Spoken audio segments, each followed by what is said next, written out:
بسم اللہ الرحمن الرحیم۔ السلام علیکم معزز خواتین و حضرات، ایک بادشاہ اپنے وزیر کے ساتھ سیر سے پارٹی کر رہا تھا۔ اچانک اس کی نظر ایک مزدور پر پڑی جو زمین سے اینٹ پھینکتا اور وہ اینٹ ہوا میں کلا بازیاں کاتے ہوئے تیسری منزل پر پہنچتی۔ بادشاہ نے حیران ہو کر وزیر سے کہا، کیا وجہ ہے کہ اس کی زمین پر کڑے ہو کر پھینکی ہوئی اینٹ تیسری منزل پر پہنچتی ہے؟ کیا یہ اتنا طاقتور ہے؟ وزیر نے بادشاہ سے عرض کیا کہ حضور، اس میں طاقت کے ساتھ ساتھ ایک اور عمل کار فرما ہے۔ اگر جان کی امان پاؤ تو عرض کرو۔ بادشاہ نے کہا، کہو کیا کہنا چاہتے ہو؟ وزیر نے کہا، بادشاہ سلامت، ضرور اس کی گھریلو زندگی بہت ہی اچھی گزر رہی ہے، اسے گھر کی طرف سے کوئی پریشانی لاحق نہیں، اسی وجہ سے اس کی اینٹ تیسری منزل پر پہنچتی ہے۔ بادشاہ نے کہا کہ تحقیق کی جائے۔ وزیر نے کہا، جی حضور۔ دوسرے روز وزیر نے چاند افراد کو تحقیق پر لگا دیا۔ ایک ہفتے کے بعد ان افراد نے جو رپورٹ پیش کی وہ اس طرح تھی۔ اس مزدور کی بیوی شام ہوتی ہی اپنے شوہر کے انتظار میں بیٹھتی رہتی ہے۔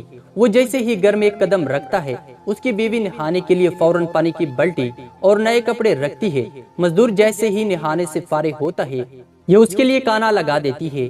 کھانا کمال احتیاط سے پکاتی ہے، نمک اور مرچی کا خاص خیال رکھتی ہے۔ کھانے سے فارغ ہونے کے بعد لیٹنے کے لیے بستر لگاتی ہے۔ سونے سے پہلے اپنے شوہر کو پینے کے لیے دودھ دیتی ہے۔ کسی پریشانی کا ذکر نہیں کرتی اور صبر سے کام لیتی ہے۔ جب یہ رپورٹ بادشاہ کے سامنے پیش ہوئی تو وہ مزید حیران ہوا۔ اس نے وزیر کو کہا کہ ان کے درمیان کچھ رنجشیں پیدا کر دو، پھر دیکھیں کیا نتیجہ نکلتا ہے۔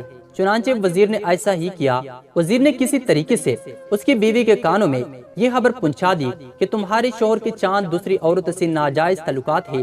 بس پھر کیا تھا، شام کو مزدور جو ہی گھر پہنچتا تو کیا دیکھتا کہ نہ تو نہانے کے لیے پانی کی بالٹی ہے، نہ ہی کھانے کا انتظام ہے، نہ ہی سونے کے لیے بستر۔ اس نے بیوی سے وجہ پوچھی تو وہ لڑنے کو دوڑی۔ مزدور نے بہت سفارش پیش کی لیکن بیوی تھی کہ میں نہ مانوں۔ عرض چند دن یہ قصہ یوں ہی چلتا رہا۔ ایک دن وزیر نے بادشاہ کو کہا کہ بادشاہ سلامت، ہم سیر پر چلتے ہیں اور اس مزدور کی حالت دیکھتے ہیں۔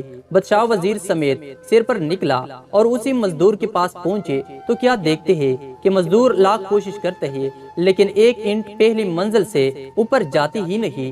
بادشاہ وزیر کی فہم و فہرست کو مان گیا اور اسے یقین ہو گیا کہ ان کو تیسری منزل پر طاقت نہیں بلکہ گھریلو خوشگوار زندگی نے پہنچایا ہے۔